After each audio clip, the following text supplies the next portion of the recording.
अशरफ काफी समय से बीमार रहता था। वह तकरीबन सभी तरह के इलाज करा चुका था, पर कोई फायदा नहीं हुआ। अगर थोड़ा बहुत फायदा होता भी सिर्फ वक्ती तौर पर ही होता और बीमारी बदस्तूर जारी रहती। अम्मी अब्बा के बहुत जिद करने पर अशरफ ने इस बार शहर जाकर एक नामी डॉक्टर को दिखाया। उस डॉक्टर ने तमाम जांचें करवाई, एक्सरे भी करवाए और बाद में जो रिपोर्ट आई उसने सबके होश उड़ा दिए। रिपोर्ट में पता चला कि अशरफ की दोनों किडनियां पूरी तरह खराब हो चुकी थीं। डॉक्टर साहब ने भी सिर हिलाते हुए कह दिया, अब ले जाइए इन्हें, जितनी भी सेवा करनी है कीजिए, बाकी दवाएं चलने दीजिए। आप लोग इनको ज़्यादा से ज़्यादा खुश रखने की कोशिश कीजिए। अशरफ को लेकर उसके अब्बा ऐसे घर लौट आए जैसे कोई जुए में अपना सब कुछ हार कर लौट जाता है। कुछ दिन बीते, अब घर के लोगों ने एक दूसरे से थोड़ा बहुत बोलना शुरू किया। शायद घर के माहौल को खुशनुमा बनाने की एक नाकाम कोशिश। अशरफ के अब्बू घर के बाहर ही लकड़ी की टाल पर बैठे थे। अब अशरफ भी उनका हाथ बटाने लगा, मानो उस पर अपनी तबीयत का कोई असर ही नहीं हुआ हो। किसी ने सच ही कहा है, जब दर्द हद से गुजर जाता है तो दवा बन जाता है।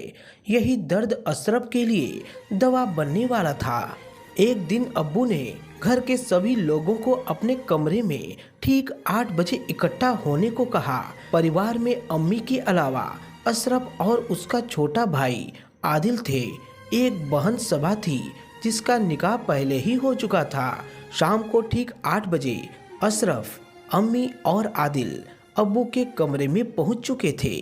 थोड़ी देर बाद अब्बू भी कमरे में आ गए, पर आज उनकी चाल में एक अलग तरह की खामोशी थी। देखो अशरफ और आदिल, तुम दोनों मुझे अपनी जिंदगी में सबसे प्यारे हो। तुम दोनों काबिल हो। सबा जैसी प्यारी बेटी है जो अपने ससुराल को रोशन कर रही है। खैर, अब्बू ने एक गहरी सांस छोड़ी और फिर बोलना शुरू किया। इस बार उनके लहजे में थोड़ी सख्ती भी थी। जैसा कि तुम लोगों को पता है कि अशरफ बीमार है और डॉक्टरों ने बताया है कि हमें उसको हर हाल में खुश रखना है। अशरफ की पीठ पर हाथ फेरते हुए अब्बू ने कहा, कभी कभी जिंदगी हमसे कुछ ऐसे फैसले कराती है जो वक्ती तौर पर तो ठीक नहीं लगते, पर धीरे धीरे सही साबित होने लगते हैं। आज हम ऐसा ही फैसला लेने जा रहे हैं। दरअसल डॉक्टर ने हमसे कहा है कि हो सके तो अशरफ की शादी जल्द से जल्द करा दी जाए, तो इसकी तबीयत में थोड़ा सुधार आ सकता है। अब्बू ने एक सांस में कहकर मानो अपना बोझ हल्का कर दिया था। अब्बू का फैसला सुनकर अम्मी तो बुद्ध बनी बैठी रही, पर छोटे बेटे आदिल को यह बात कुछ नागवार सी लगी, क्योंकि अशरफ की बीमारी की बात आदिल भी जानता था और वह यह भी जानता था कि अशरफ भाईजान 1 या 2 साल के ही मेहमान हैं, क्योंकि जिस आदमी की दोनों किडनी खराब हो चुकी हो उसकी सांसें कभी भी थम सकती हैं। ऐसे में उसका निकाह करा देना मतलब एक और बेगुनाह की जिंदगी तबाह कर देना था। इस फैसले का विरोध तो सबसे ज्यादा अशरफ की ओर से आना था, पर वह तो खामोश सा बैठा हुआ सब सुन रहा था। तो क्या यह माना जाए कि अशरफ भी मरने के पहले अपनी जिंदगी पूरी तरह जी लेना चाहता था, या फिर यूं कह लें कि मरने से पहले वह किसी औरत के जिस्म को पूरी तरह से समझ लेना चाहता था। बहरहाल इस समय अशरफ के चेहरे पर बेबसी के साथ एक चमक भी थी जिसे वह बखूबी सबसे छुपा ले रहा था। आप लोग जैसा सही समझें वैसा करें, कहकर आदिल अपने कमरे में आ गया। आखिरकार आनन फानन अशरफ का निकाह तय हो गया।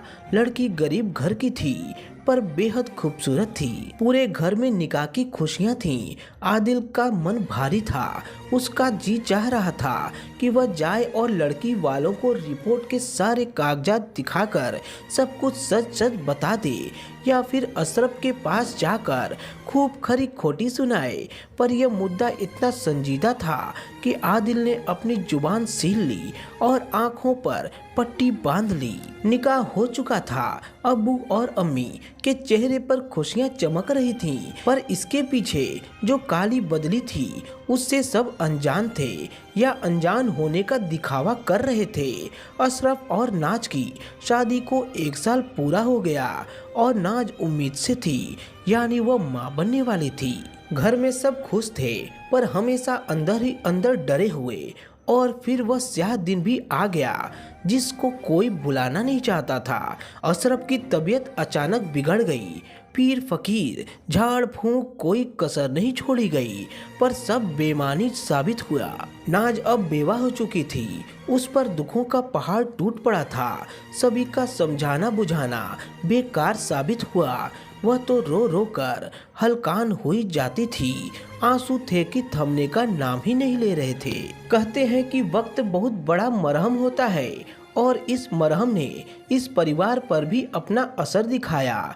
अब रोना पीटना तो नहीं था, पर नाज की उदासी और उसके कमरे में आती सिसकियां का जवाब किसी के पास नहीं था। और होता भी कैसे? अगर नाज के बेवा होने में कोई जिम्मेदार था तो यही सब लोग थे। अशरफ को गुजरे 6 महीने हो गए तब अब्बू ने अपने घर के मोहल्ले के एक बड़े बुजुर्ग, शहर के काजी और नाज के अब्बा को बुलाया। तय समय पर सभी लोग इकट्ठा हुए। आंगन में कुर्सियां डाल दी गईं। शरबत पानी के बाद अब्बू ने बोलना शुरू किया। आप मेरे बुलावे पर मेरे घर तशरीफ लाए हैं, इसका मैं शुक्रिया अदा करता हूँ। और जैसा कि आप लोगों को मालूम है कि मेरा बड़ा बेटा अशरफ अब नहीं रहा। घर में उसकी बेवा है और वह बच्चे की माँ भी बनने वाली है। उसके आगे की जिंदगी बेहतरी से गुजरे और हमारे घर की इज्जत घर में ही रहे। इसके लिए हम चाहते हैं कि हमारी बहू को हमारा छोटा बेटा आदिल सहारा दे और नाज से निकाह कर ले, जिससे नाज को सहारा भी मिल जाएगा और उसके आने वाले बच्चे को अपने अब्बा का नाम भी मिल जाएगा। अगर मेरी बात से किसी को भी ऐतराज हो तो बेझिझक अपनी बात कह सकता है। कहकर अब्बू चुप हो गए। अब्बू की बात का हर शब्द आदिल के कानों में चुभता चला गया।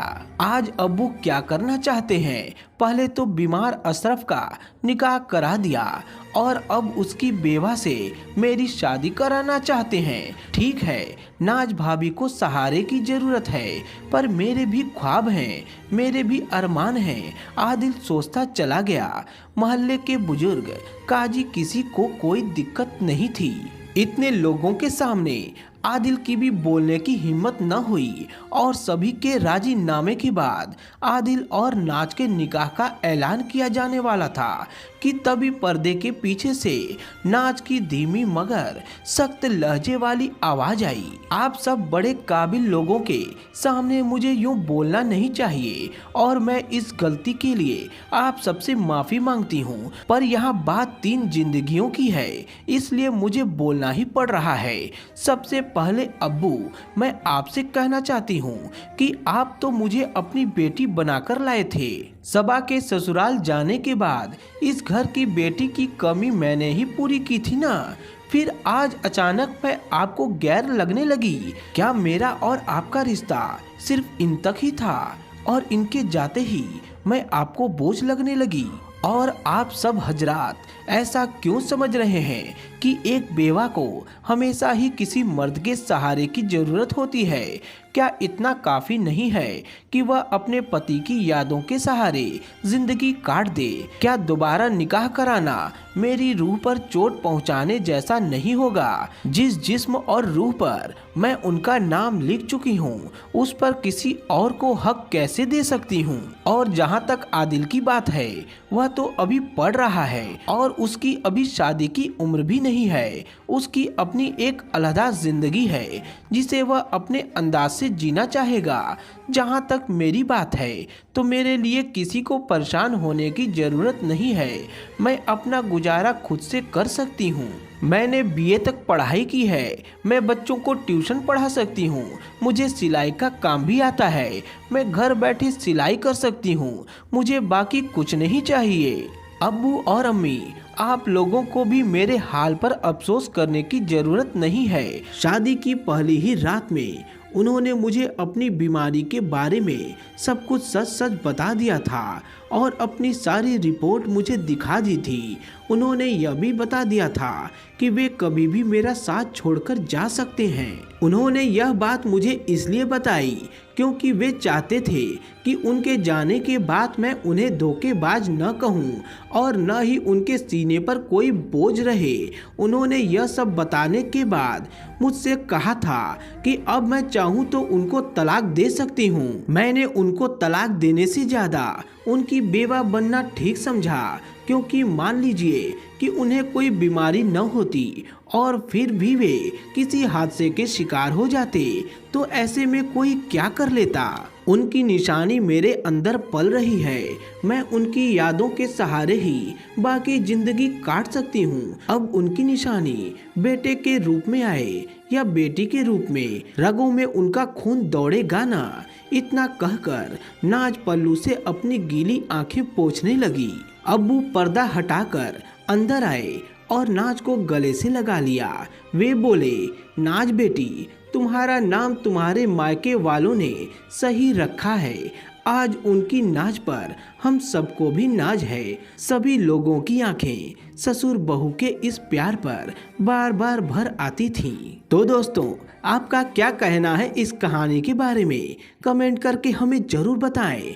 वीडियो को लाइक कर दीजिए और इसी तरह की कहानियाँ लगातार देखने और सुनने के लिए चैनल को सब्सक्राइब करके घंटी को दबाकर ऑल पर सेट कर लीजिए, ताकि आने वाली वीडियो का नोटिफिकेशन आपके पास तुरंत पहुंच सके। तो मिलता हूं आपसे एक अगली वीडियो में, तब तक के लिए धन्यवाद।